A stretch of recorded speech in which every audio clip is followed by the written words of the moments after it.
thank you all for joining us at this month's US Salon, How Women of Color Can Redefine Power in Corporate America. So before we get started, I'd like to give a little bit of a background on the RSA, RSA US, and just cover some ground rules or some housekeeping for today's event. So founded in the UK, RSA stands for the Royal Society for the Encouragement of the Arts, Manufactures and Commerce, and has been uniting people and ideas to resolve the challenges of our time since 1754. Today, the Society exists as an international fellowship-driven think tank committed to providing an independent platform for research and debate on contemporary issues and topics.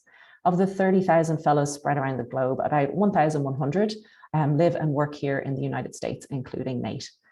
RSA US exists to coordinate fellowship activities in the United States with an aim towards moving the needle on addressing the inequities of our society.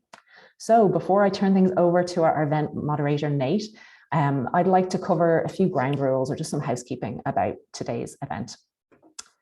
Firstly, the event is being recorded, so I just wanted to flag that with everybody, and obviously I'll circulate the recording with everybody who has signed up via Eventbrite after, hopefully by tomorrow. Most importantly, the chat is available to you to raise points of clarification. No question is a silly question. It goes without saying that we all come from different backgrounds, cultures, countries. If anyone needs clarification on anything, just don't hesitate to pop it into the chat if something is unfamiliar to you, and we'll be more than happy to answer that or clarify for you.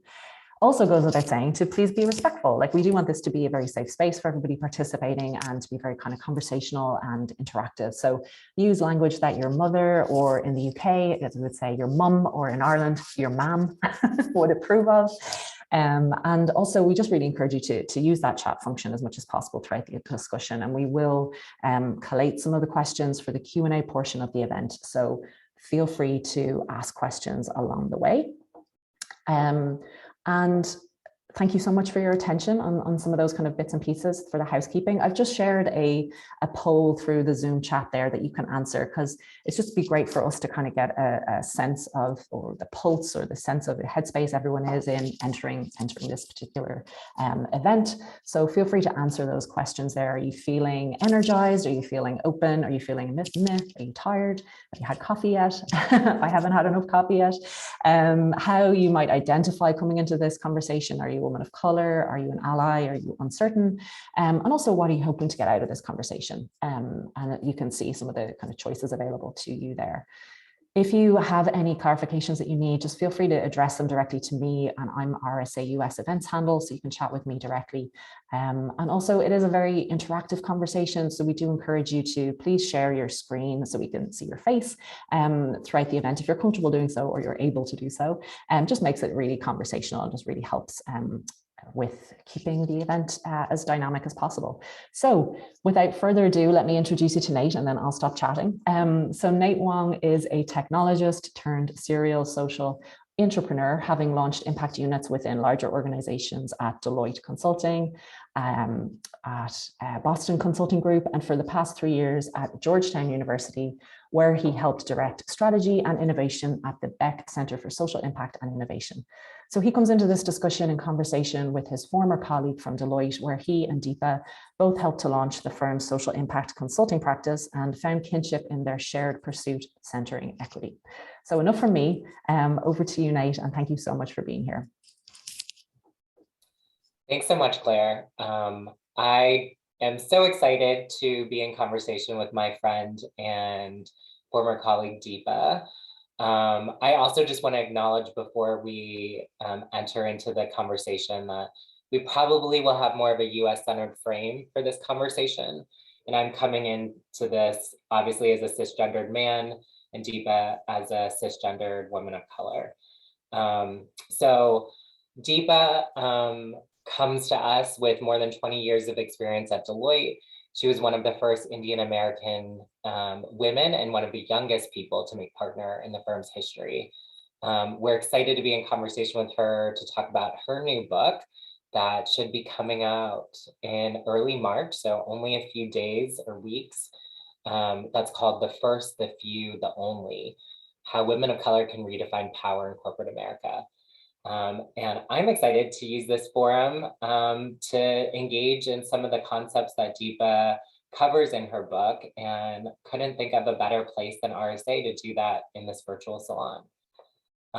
Because we have a pretty interactive group. I'm hopeful that we can use the chat. So feel free to, pepper in your own questions. We will have more than enough time for interactive Q&A from the entire group, but I do have a few questions to start us off. So thanks for being here, Deepa.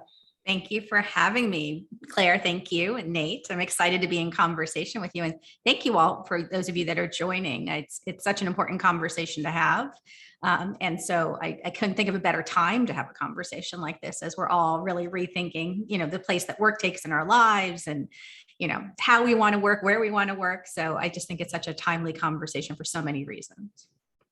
Right. Well, Deepa, we worked together, obviously, in standing up Deloitte's social impact practice. And what I'm always struck by is your authenticity. And I'd love to have our audience experience that, even up at the top. So oftentimes we hear about these rooftop moments, like writing a book. But I'm a big believer that before those rooftop moments happen, there's usually something that catalyzes that. So these awakening moments. And I'm curious for you what that moment was that became the genesis of you writing this book. Yeah. So my rooftop moment is probably a few moments, but that kind of culminated in this rooftop moment. But as you know, Nate, like I had been in the tech and telecom space for quite a while. I had started to unearth big questions around purpose. So that was kind of one track that was happening for me that was growing bigger. Unlike everyone else in my start class. So, right, I was at Deloitte for 20 years, but 20 years ago, there were 700 people that started in my start class out of business school. And I was the only non-MBA. And so in literally a class of 700. So I had always thought like, I'll be there for a few years and then I'll move on. And 20 years later, I just had this career that moved fast and I was doing exciting work. And so in some ways I had loved the career, but had always had this bigger question of just around, am I doing what I'm supposed to be doing? So that was kind of there as one track. The second track is I had just gotten married, moved across the country from the East Coast to the West Coast. And for those of you that are not from the US, that's a pretty big move. It's a very different culture to be, on the East Coast and then to kind of be in California. And so I had just started on a new big project and sold the biggest project of my career. So I'm questioning purpose. I've just gotten married, sold the biggest project of my career. And I started doing 20-hour days. I mean, Nate, you and I lived on airplanes, we worked a lot, but that was probably the most intense in my 20-year career period for about 9 months. And right on the heels of like moving in with someone and trying to figure out how we're going to make our lives work and then moving across the country. And so those things came together and I found myself getting sick, to be honest with you. And so it started as small things and then it grew to bigger and bigger things. 15 doctors later, 3 years to get a diagnosis, I was actually really sick. And so it caused me to take a leave of absence. And I took 8 months off and really questioned how I wanted to work, where I wanted to work. There was a moment, the rooftop moment itself is probably when I'm sitting in the office of this doctor, and it's a doctor I saw in San Diego because it wasn't even one I could see at my house because I literally lived on the road. And she's looking at me, and by the way, she's like side-eyeing, and the story is in the book. She's side-eyeing my like rolly board in the corner, like judging the fact that I'm at the doctor while I travel with my luggage. And she says to me, and this is now the third time I've gone to her, she has run like literally over 100 tests because she's agreeing something is wrong, but we can't find the big smoking gun. And she says to me, your job is killing you. So that is a big moment for a doctor to say that. So shocking moment. But then she asked me a series of questions, and these were probably the big questions. Like, what else would you do if you didn't do this job? Do you see yourself as worthy without doing a big job like this? And do you see value in just being you? I mean, I'm summarizing the questions, but these big life questions. And I just felt like she saw through me, in a very different way. Doctor or therapist? I mean, yeah, a little bit of both, exactly. But I think it was just that moment where I realized, in a very vulnerable, really open sort of way, like I had lived to work, right? I had climbed the ladder. I had done all the things. I got to my seat at the table. I'd done all the things I'd aspired to do, but it was coming at a cost. And so some of what I started to struggle with, and at the time I didn't know what it was, but it does success come at the cost of well-being, right? Can you actually be successful and not be healthy? I think is a question I ask people now, but at the time I didn't know. So that's really what led me to that sort of moment. The book and kind of my new life came out of in those moments of figuring out what I'm going to do. I started meeting with women of color. I had this amazing coach who's now my business partner. Her name is Raw Goddess. And I started meeting with women one-on-one to just figure out like, what are other things that senior women of color are doing when you're in a company for 20 years? You don't always know what else is out there. And those started as one-on-one dinners. And then Ron and I did 10 dinners, 12 dinners across the country with 20, 30 women of color each. We didn't have an agenda. We were just trying to figure out, like, where else can one go at this level? And what else do I want to do with my life? And we would get in these rooms, and I thought for an hour or two, we're going to network. No exaggeration, 6, 7 hours later, we were still in the room sharing stories about what it was like to be a woman of color navigating spaces, not all corporate, majority corporate, but spaces that don't see us and don't hear us. And we literally could finish each other's sentences. And so there was just this profound, feeling in the room. It almost felt magical. It felt electric. That became a lot of the fodder for the book. It also became the underpinnings for the company we launched, which is called Information, that focuses on providing safe and brave new space for women of color. And so I think it was all those moments. It was probably the doctor asking those really shocking questions to me that really felt hard and big, because I'd given up so much to get to my title. And I was my job and my, that Nate, being a partner at Deloitte is like a thing. It's not just like a job. And so it was really confusing to me. And then just meeting all these women and realizing I was not alone, and that so much of what I thought was mine and my issues and my insecurities were actually not mine. They were shared, and that there had never been permission to talk about the fact that they are not my issues. That's actually the structure that is doing some of that to us. So that's a big answer, but that's kind of the journey that led to the book and to where I am right now. No, I love that. And it also speaks to, just to connect the dots, like the physical manifestations of what it means to be a woman of color, to navigate, and oftentimes the hidden aspects of it. Yeah, no, that's actually the most shocking, just to jump right into it, the most shocking part of meeting. So I interviewed 500 women of color just for the book, and obviously now more with all the other work that I do. But the majority of the women I met were sick, and not sick with like a diagnosable illness like cancer, but sick with like skin rashes and stomach pains, headaches, fertility issues. There's like a list of 9 things that the women, almost every woman I interviewed had. And they're these things that they get dismissed, but they're real issues. And I think a lot of it comes from the stress of again, not being seen and heard in structures. And also this real pressure to conform. So many of the women that I met edit themselves. They kind of stunt who they are as they navigate these spaces, these all white spaces that have taught them that leadership looks like the white men that came before us. And it's really hard to, see worthiness and see value and see yourself and use your full voice in some of those spaces. And so we can unpack that a little bit more. But I think that's why a lot of these women get sick. When you're not in your full voice, when you're not in your power, it shows up, I believe, in your body in other ways. And that's what happened to me for sure. Yeah, 100%. I'd love for us to like parachute into your book. Your book hasn't launched yet, so yes. I'm hoping that Tuesday. I know, it's exciting. Would you mind reading an excerpt from your book? And I love the introduction that you have, because it kind of parachutes people right immediately into your headspace. Yeah. And maybe Nate, we talked about whether I read it or I tell it. Maybe I'll just tell the story, because that way I can kind of look at you and we can dissect it. So it's literally the first story in the book. It's the introduction. And I've gotten feedback that it really kind of sets the stage. And I think the story is really important because I'm talking about a really good friend. So keep that in mind as I tell you what happened. So I had just made partner. Nate knows this, but making partner at a big firm like that is a very big process. It takes a year. You have to meet a lot of people. You have to make a business case. You have to make presentations. There's a voting process. So it's a lot. Like it almost feels like you're auditioning for an entire year. So it's a very stressful process in itself. I had just, received the news that I had made it. I ended up meeting one of my best friends from graduate school in New York. We're sitting at a restaurant at the bar. We're going to have this big celebratory, steakhouse dinner. And we're sitting there with our glasses of champagne. He had just made partner in his law firm.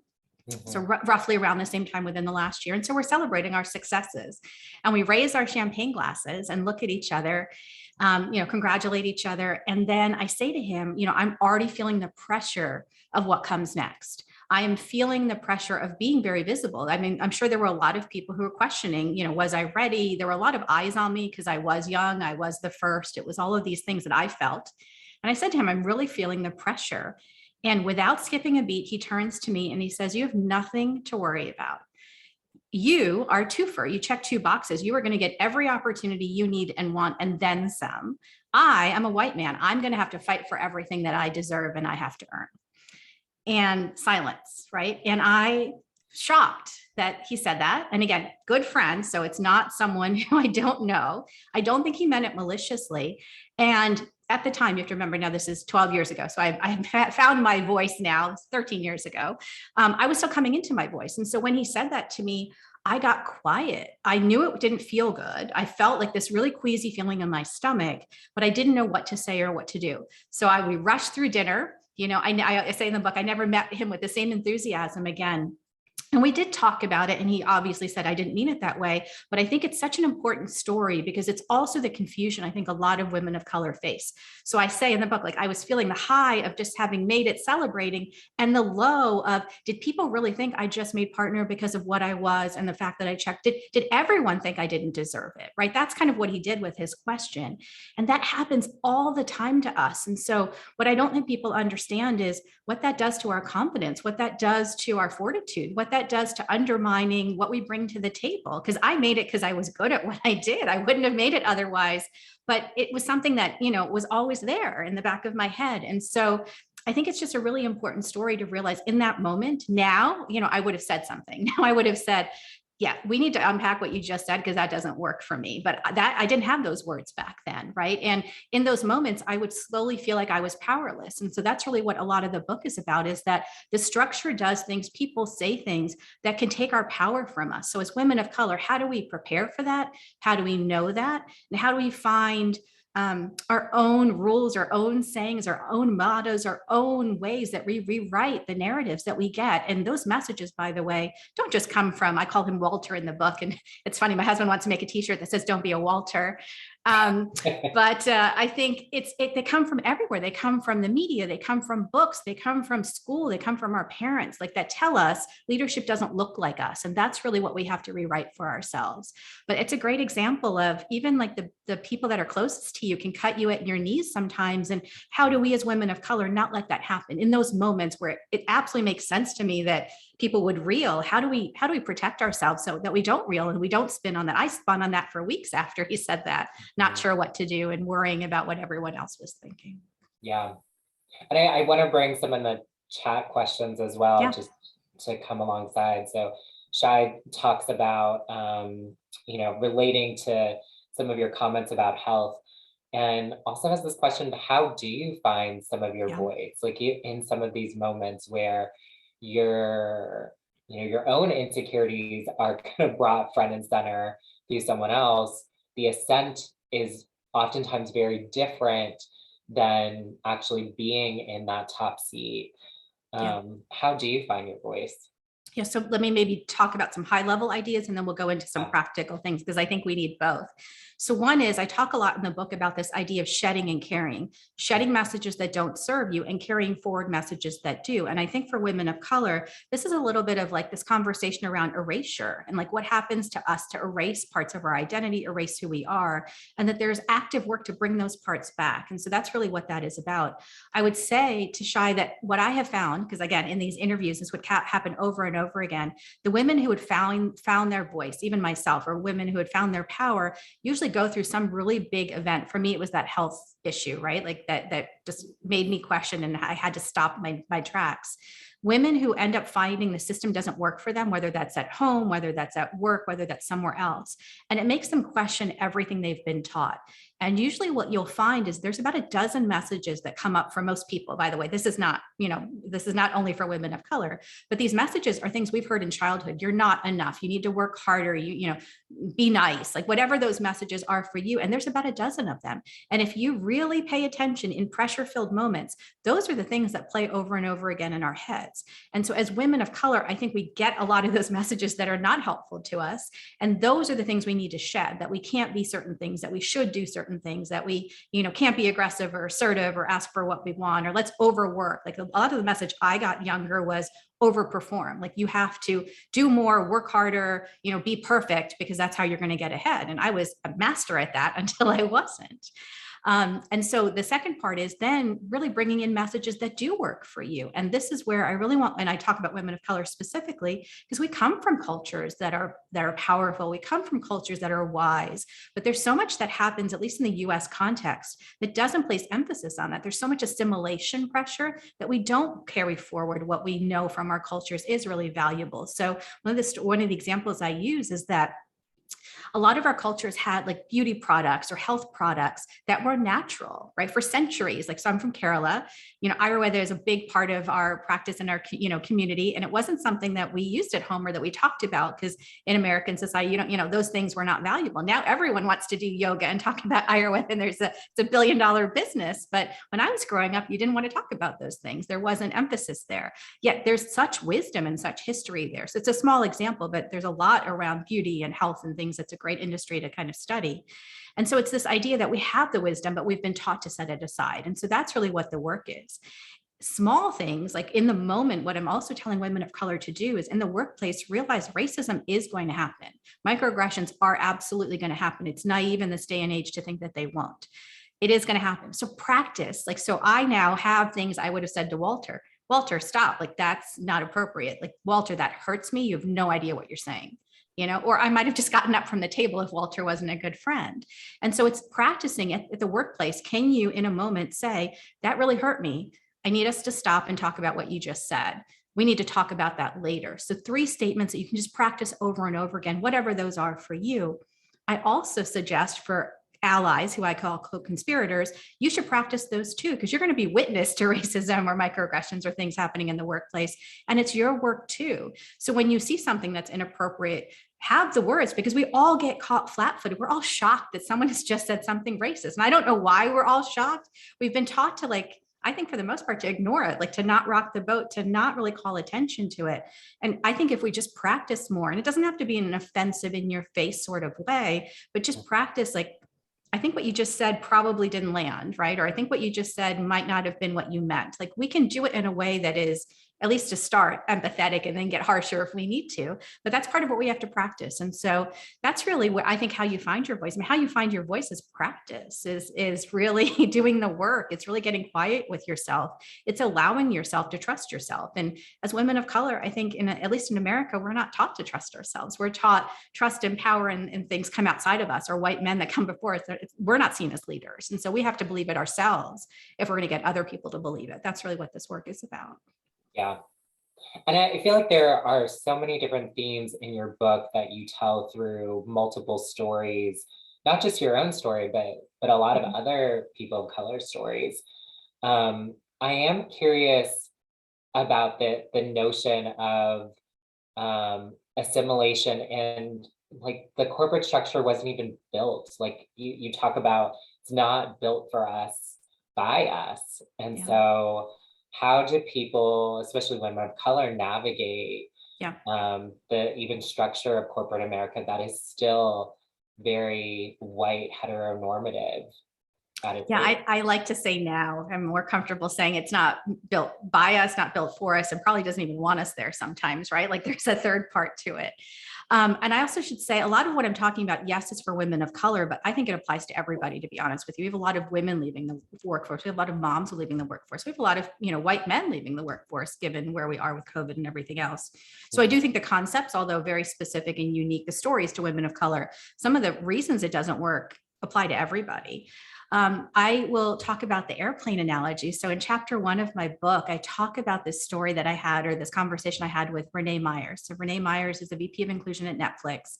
She's a Black woman. She's a good friend of mine. And, I interviewed a number of people, and she was high on my list. And so we're in the interview, and we're talking about the workplace, and she starts talking about airplanes. And she says, as a mom of 2, she struggled with, when she used to travel a lot, when she had young children, the idea that we were putting luggage above our head, because that luggage, she always used to be afraid the door would open and would fall on her children. As a mom, that would really stress her out the entire flight. Every time there was turbulence, she was telling me she would really stress out. And when she told that story, I literally lit up and shared with her, I'm 5'1". So the process of getting on an airplane and putting my luggage overhead is very stressful. And I can't explain that to people that don't understand, but I used to travel 3 times a week, right? And so that was a 6 times a week exercise for me to get it up and then to put it down. And it was always on my tippy toes, right? And looking around, is anyone going to help me? I hated feeling helpless. I didn't know what to do, all of those feelings. And I shared that with her. And so even as 2 women of color, our experience is different. She's tall. So she's like, I never even thought about that. Right. And then think about the 5'10" or taller white man sitting next to me who's not even thinking about that. I did a podcast before this, and the gentleman was 6'3", and I was telling this story. He said, I've never thought about that. I'm helpful when, you know, someone's struggling, but I'd never thought about that. And that's a good analogy for the workplace, because that happens upon the first 5 minutes of entering the airplane, right? Within 5 minutes, I feel like I don't belong. I don't feel like I belong before I even get on the airplane, right? Renee is worrying about her kids as she's sitting on the airplane. The workplace is the same way. The workplace shows up differently for all of us because we weren't there in the airplane design, in the workplace design. Only 1% to 2% of actual airplane designers were women back then when this decision or this idea was created. I think had we been involved in the design, it would have been different. And the same is true of workplaces. And I just think the really big message there is that we have been taught, we have been told, everyone, you know, emphasizes this, that corporate America is a meritocracy. And that story and that analogy is a great way to unpack the fact that it's not a meritocracy. It shows up differently for each of us. And I believe it's only in the last year and a half that we've had permission to talk about that in the US, at least. You know, there was a real pressure to believe workplaces were the same and showed up the same for everybody. And we knew it wasn't true. Nate, you and I have talked about that, but that would happen over coffee, right? Not like in a main meeting. And now we're having conversations about the fact that it truly does show up differently for different groups, not just women of color. And so that's really what I think that the book is unpacking and talking about, and why the airplane analogy really seems to work, especially for tall men. It seems to really hit them, and they get that because it's not something they even think about. Yeah. And I think some of the frustration, especially in this moment, is around DEI initiatives can be really performative. Like it can just be representative. So, if the homepage that has all of my team looks, you know, different, like not everyone is the same, we're good. But I struggle with, and you know, we've talked about how you ascend to some of those places often requires this assimilation. And then when you get to the top, there's like an unmasking, like, okay, now you should perform as your tokenized self. And so I'm curious how you kind of still navigate inside of a system while also not being complicit to the same system norms that you're part of. And I guess this kind of speaks to the power component that you talk about in your book. Can you speak more to that? Yeah, absolutely. So one of the most surprising things that I found, and I interviewed, again, I would say I skewed more senior in the women I interviewed, even though I did interview, you know, women at all levels, because I just found it fascinating that the thing that I would be told over and over again was almost every woman of color I interviewed said she believed when she got to the seat, when she got to the C-suite or the VP level, she would do it her way. And when she got to the seat, there was actually more pressure to not do it her way because there was an expectation she was going to conform. There were company norms. She was now part of the leadership team, so she had to toe the line. And so I think we've erroneously taught ourselves, everybody, by the way, not just women of color, but at some point, like down the road, we can do it differently. But what I'm talking about, and it's hard. So by the way, this is not easy. It's not easy to kind of, you know, be authentic, in moments that, and in cultures that don't allow for that. So I'm not suggesting every single time you can do all of you how you want to do you. But what I'm saying is every moment is a choice in some ways. Like, I want us to have agency. I know we're going to have to actually conform in a lot of company contexts and do things that we don't want to do because that's just what is expected of us. But I want us to be choiceful in how we do it. I want us to understand it's happening to us. So much of this message is what the structure does and the pressure and the conformity it creates. Because if we don't understand that, I think that's when we get sick. That's when we get tired. And so there were women less tenured who asked me things like, when is it appropriate to dress how I want to dress? Or I'm really struggling with, can I wear red lipstick on Zoom? That was like one of the big questions this young woman who's 22 asked me. She said, I just don't know if that will be seen as professional. And it's something I really worry about, like how I present myself. But for the senior women, it was more, I don't believe in some of these policies, or I see an incident happening. What can I do about it? And a lot of them, when they they pushed back, they actually got iced out, or there was retaliation. And so it's really understanding that does exist and that we have to navigate in that and be conscious of that. It's really about agency. That's what this conversation is about, and having women of color be aware and be knowledgeable, and having others also be aware, so that we can move to a place where there is less conformity. Because part of the challenge with the conformity is we don't want to understand or accept it's happening. We believe cultures are different, but there is a normalizing that happens. There is a norm setting that happens. There is something that is happening that we need to talk about and unpack, because maybe it's unconscious. I don't think it is. Maybe it is unconscious, but we need to change that. You mentioned the DE&I. I just want to go back because I find this so shocking. We did a project with the Billie Jean King Leadership Initiative in the fall that got a lot of attention.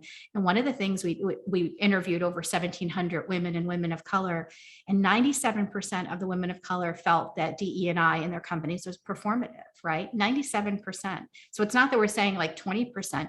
I don't think most companies are really where they need to be. And to be fair to them, it's because we're still figuring this out. We're still figuring out how we talk about it, let alone how we change it. And so a lot of my work is really focused on having space for the conversations. It's just really starting the dialogue, because although companies say they want to engage in this dialogue, they don't know how. And many women of color and people of color don't want to share because it's really hard to share. There is, retribution, there is retaliation. So part of what we have to do is really finding new ways to share what's happening so that we can actually change it. Yeah. And you speak, it's one of my favorite chapters in your book on the different roles that women of color can play in the workforce, because I think that there's a human side of all of us where we do want to belong. Like there is a little bit of a conformity, and there are healthy parts to it, and then there's not so healthy parts to it. But I'm curious if you can talk more about what some of those additional roles are, like the balloon popper and the representative.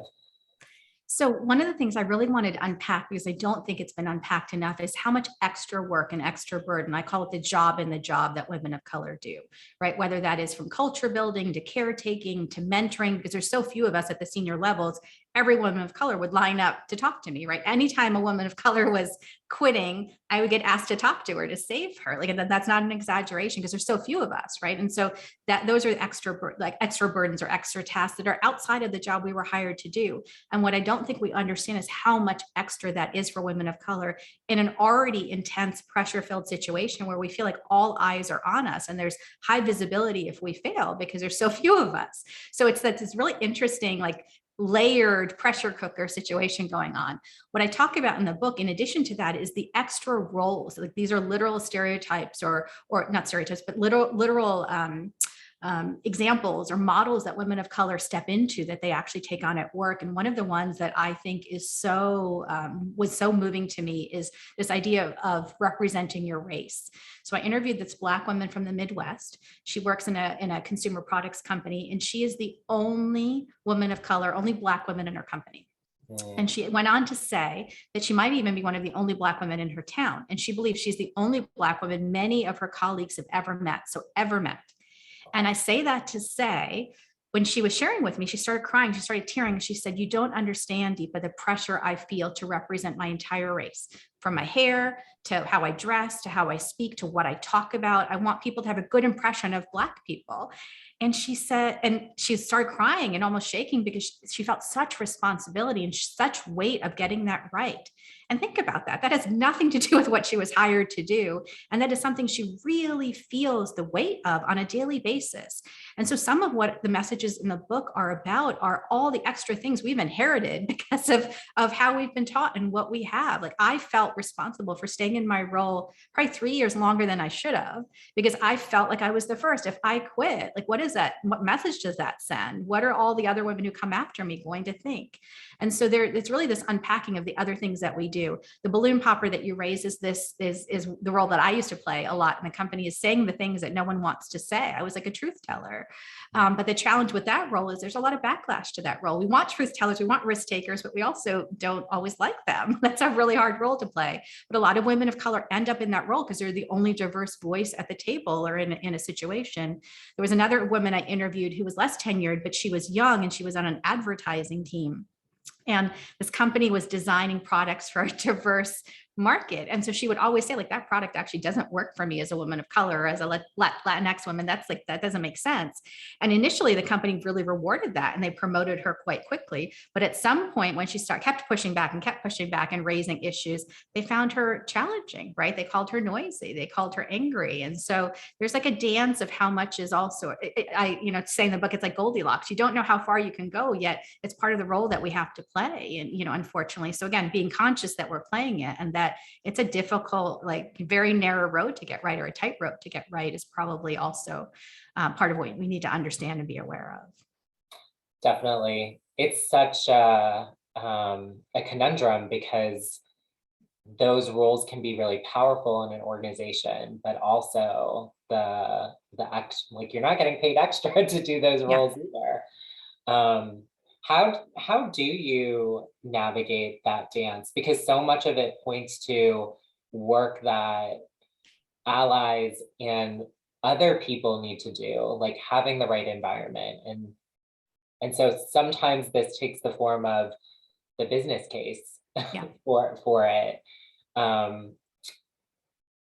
Partially because to toe that line requires a trade-off, that it's fine in a minuscule manner, but it may not be fine when it requires whole systems and processes to change because of a balloon popper idea that you're raising. So how do you? No, and again, I want to keep saying it's hard. So none of these things are like, here's what you do every single time. Like, you really have to read your culture and understand your culture. And see what's appropriate and what's going to work in your culture, because they're all different. But I also think it's back to agency. We're in a moment where women of color have more power than ever before. We're in demand. I mean, most of the women that call me have 3 and 4 offers per week. They're getting courted to go to other places. So just really remembering that and coming from that place where we don't, one of the things that I heard over and over again is, I'm just grateful to get to the table, or I'm grateful for the opportunity. We need to reverse that. We're no longer grateful. We are in demand. And that is a very different mindset. So when you are asked to do extra things, I just did a piece with a few negotiation professors at HBR, and I love the piece because it actually is some of the practical. So when you're asked to take on more, find ways to say, yes, I will do that. So you're asked to take on like a culture building activity or an ERG activity that typically aren't paid or, aren't always rewarded or even reviewed at the end of the year. Yes, I'm happy to take on that role, but can we make sure it's reviewed? Or if I take on this role for 6 months afterwards, can I take on this other role that I really want, but I know, you've all been thinking about for a while. So it's almost realizing, again, the agency that you have in those situations. And then it's okay, again, in the right ways, to ask for what you want, but we're not always taught that, especially the immigrant, and the Asian and the Latina women that I met have been taught to just keep your head down and be grateful. I mean, again, I'm speaking in generalizations, but there was a lot more of just accept what you're being asked to do. And what I'm, again, asking us to do is, it's okay to take those things on, but ask also for what you want, and also be aware how much you can do. Like, we're in a moment where I think there's more awareness on the trauma happening for women of color at work. And the trauma is not just coming from all of a sudden there's more being asked of us. I think that's true in some places, but I think it's coming from the fact that we're now accepting and feeling the weight of the racism. So it's one thing for you to not know what's happening. The last 2 years in the US, at least, there's a conversation around the fact that racism is real. Because honestly, until 2 years ago, I think there was denial in certain segments that it actually was happening. Once you acknowledge racism, a lot of women of color are feeling it in their bodies. And so it's a very different process to know it, to be witnessed in it, and then to feel it in your bodies. And until we release it and find ways to kind of work through it, we're going to be in this moment where it's really hard.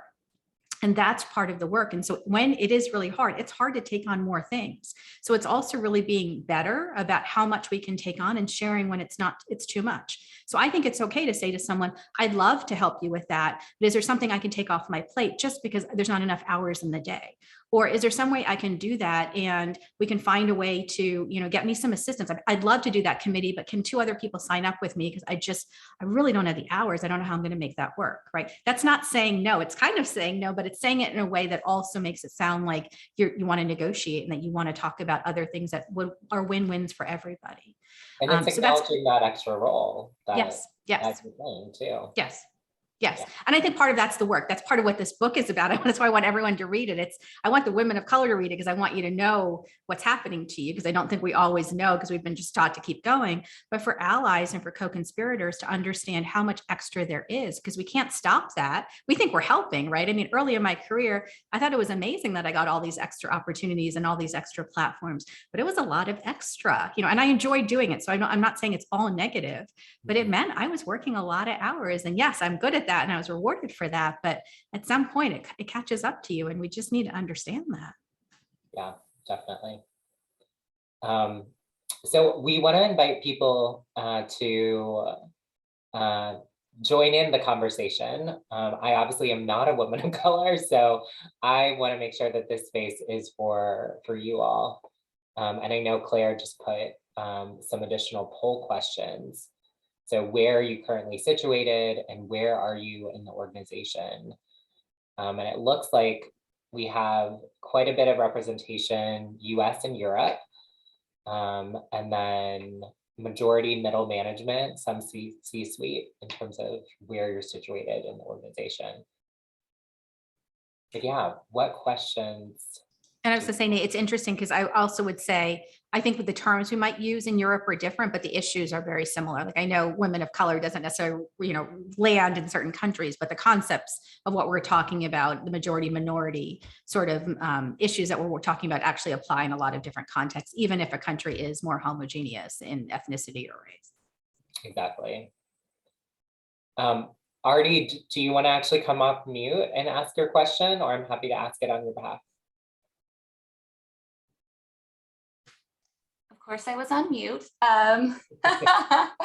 So, Deepa, thank you for your time today and this conversation. It's really, really exciting.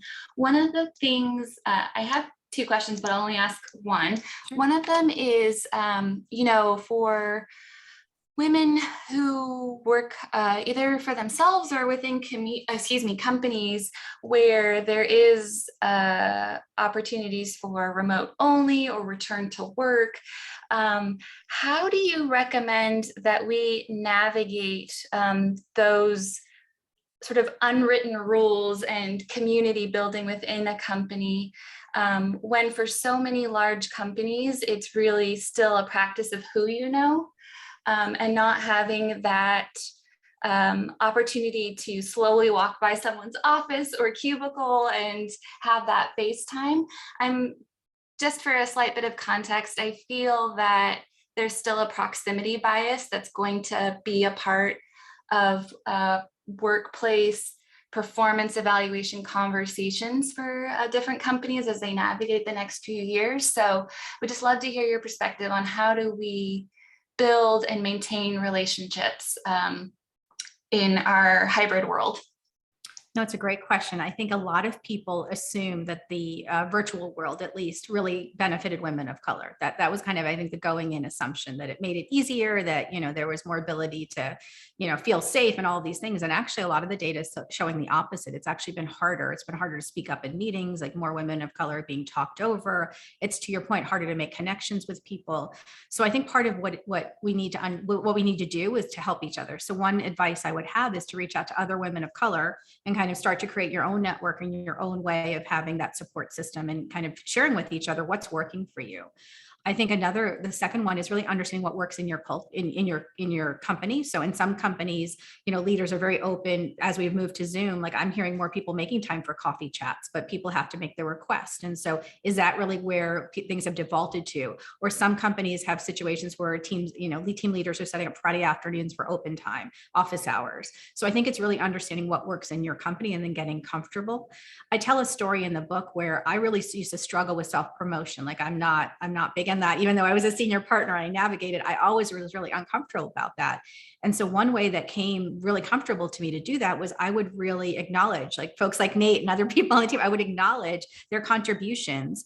In default, or what would end up happening over the years is, as the teams I worked around or worked with were successful, I was also successful, right? But it was a different way of bringing attention to the work I was doing and the projects I was doing, and also giving credit to people that I really wanted to amplify. And so part of what you have to figure out for you is it has to be authentic to you. So if you are, I think we tell women of color, just go network. And I'm an introvert. So like, that's not helpful feedback to me. I don't know what to do with that, but find some portion of it that you can do. So if you can reach out to people over email or share or ask for 15 minutes, if you are comfortable, going to more ERG meetings where maybe some of those conversations are happening, but finding a way that works for you. And you're going to have to try a few things. I think that's the other big lesson.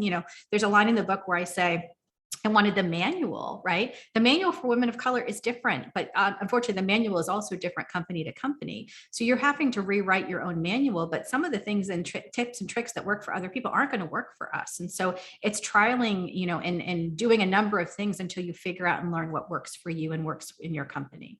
So I think that would be my advice. But the biggest advice is just realizing that women of color, I think more than ever, want to help each other. I'm not saying every single situation, every single time. I think there are still challenges because we think there's one seat at the table. And that was a little bit of the surprising feedback that I found. And we can talk about that if we want, but that women don't always help women because we're kind of competing. And that's a big issue. But I also think we're in a moment where there is more community building and more desire to make change. And so if you're going to even find 3 or 5 women of color and create your own Friday afternoon networking group, or come to a place like Information where there's women across the industries and there's a lot of sharing, that's really what's happening. So a quarter into our existence, we're a little bit over a year old, we did a poll. And what we found is 25% of our women either asked for bigger jobs, different jobs, quit their job as a result of just being in community because they found other women of color that were struggling with the same thing. It's not anything magical we were teaching. When you realize it's not me, and this woman asked for a raise and she got it, you feel empowered to ask for it yourself. And so I think we have to get creative about how we find community in this hybrid virtual situation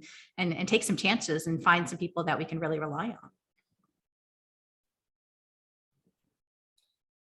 on. We also had some questions around how do you navigate burnout and boundaries in self-care, especially for women in the workplace? I think the first is acknowledging that it's happening. I think most of us are getting comfortable with the word of being burnt out and, being traumatized. In that research we did with Billie Jean King, we have a line where we say, white women are burnt out, but women of color are traumatized. And I think it's understanding the difference. I think there's also a lot that happens in company cultures and in Western culture where we're taught to ignore our bodies. We're taught to just keep working and keep pushing, and performance trumps all. And part of what this work is about is really listening to our bodies. That as women and women of color, I think that we come from cultures where there was more wisdom and more, acceptance of those things. And we've again been taught to ignore them in corporate spaces. And we have to listen. So if you have a headache, if your stomach hurts, like pay attention to those things. Those are usually signs of something. I also think in this hybrid model, like taking more breaks, like, not everyone can do it, but it's a forced practice. Like I have to go walk outside, for 10 minutes, but it's something I have to really be conscious of. It's even at this point, after having done all this work, like I'll just keep doing things, keep taking calls. And so I have to schedule 15 minutes where I go take a walk or I go make myself lunch, right? Versus just grabbing a granola bar. It's a conscious practice, and it's not something that you just learn. It's something that you have to really try. When I initially went on my 8-month sabbatical, I was really nervous about doing it right. Like, here's time off. Like, how am I going to do it right?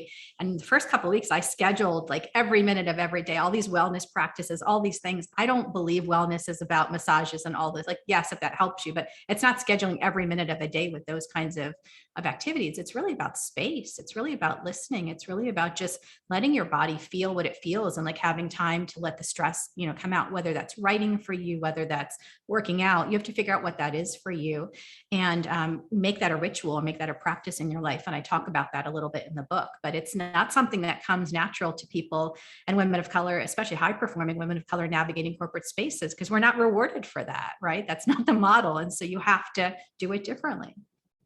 Yeah. And I think what's so interesting about your comment, both in the virtual environment and about burnout, is this notion of vulnerability and the communal aspect that oftentimes women of color can bring to an organization, especially in corporate America, that is so much of a winners take all game. Yeah. It's like doing it, like changing the rules of that game. And so much of your book talks about that. Yeah, I mean, because the book is really about power. So we've been talking about a lot of the things we can do as individual people, because I think in conversations like this, that's really important. One of the big themes of the book is that I think we do power wrong. I think we have defined success inappropriately, power inappropriately, and even health and wealth inappropriately. And if we don't start to rethink those things, we're not only going to be continuing to face intractable change, issues in the world, but we're also going to, be sick and not be well. And so part of this work is really thinking about power as collective power, is power for good, is power that is energizing, not depleting. So many women of color don't want to be in seats of power, don't think power is a bad thing. I would ask them, like, what do you think of power? And they would literally have a visceral reaction, because power has been taught to be this top-down sort of idea. And really what power is about is it can be a lot of things. It can be used for good. It can be used, in a different way, but we have to redefine it in that sort of way as a culture. And that's what this is about too. Yeah. And so Claire put up the slide. So this is your book. It is, yes. We are excited for it. And we have a link there for people if they want to pre-order the book. And so it launches on Tuesday. Yes. You all are first to see some of it before it goes live. And then I think the other piece to your book, Deepa, is inviting people into a larger movement, conversation, which I think is just so powerful. So I don't know if you want to speak to the invitation. Yeah, I'm happy to. So basically, I think the book is a resource. I think the book is really helpful to kind of help us put words around. And I saw in the chat, someone said, I never even thought of these things as happening to me. Again, because we're not. So please don't feel bad about that. That's part of what this work is about. So the book, I think, is really eye-opening. But after the book, find places like Information or other places where you can get safe space and be in community. Talk about these things. And there's a list in the book of questions if you want to pull together your own group, like the things we talked about at the dinners. And I give a list of questions you can ask as you get together as allies or as women of color. And then this thing that is up on the screen now, Nate, you helped me think through this. It's this idea that, the first few and only experiences, of the challenges that we face, are universal, and we don't talk about them. And I want us to talk about them because we can't work through them if we don't talk about them. So I'd love you to come to Deepa Puru, which is my website, and kind of submit your story. We're only doing it that way so that we can, hide identities and help people share their stories. But if you put the details of what your experience was, or something you want to share that's been really difficult for you as a first few and only, we'll put up, we won't take your picture unless you want to share it, but we'll put up an emoji or something else and really share that story. And you'd be surprised. We just kicked this off last week, and women are really resonating with what they're reading here, and allies are seeing it in kind of shock. So it's a lot of the themes in the book, but the one that's in front of us, the third tile on the top, is saying being an only isn't a badge of honor. It's hard work, right? And that is such a consistent message that we're talking about today. So I'd love you to share, your experiences, your one-liners, your stories, because that's also part of how we release ourselves, is to really talk about the fact that this is happening. That's how we change it. Wonderful. So we are coming to a close in our time, and I know that part of the RSA tradition is to have our own personal call to action. And so I'm curious, as you're leaving this space, Deepa, what is one thing that you're taking away, or that you would leave us with? Yeah, I'm taking away, I don't know if it was Arthur or it was another person, so I apologize, but someone said, like, I didn't even realize all this was happening to me. Like, it's always just such a good reminder, because that's how I felt too. So I just want to share with you, like, I don't think this book is about me. This book is really about helping women of color, like, realize what's happening, right? To tell their stories and tell their truth. So I'm just kind of reminded by comments like that about the work. Like, what this work is, again, not about making me like some big author. This work is about helping women of color realize what's happening so that we don't feel so alone. So that's kind of what I'm taking away, is just how important it is to have these conversations, not just write the book. And then for others, I would just maybe come back to those suggestions on what are you going to say in a moment when something comes up, like practice your 3 things, right? Pick 3 things. And I'm literally saying practice saying them out loud, because it is one thing to have them in your mind. It's another to actually use the word. So practice, like, that doesn't work for me. I need you to realize what you just said. Can we pause? Because that was really hurtful. whatever that is for you, but practice those things, write those things, have them at the ready, like in saved email. That's what I used to do. I used to have lots of draft saved emails of different things that I wanted to remind myself, but have those ready, because so when it happens, you're not caught off guard. That's really, this is about being prepared and about being aware and understanding. That's what this is.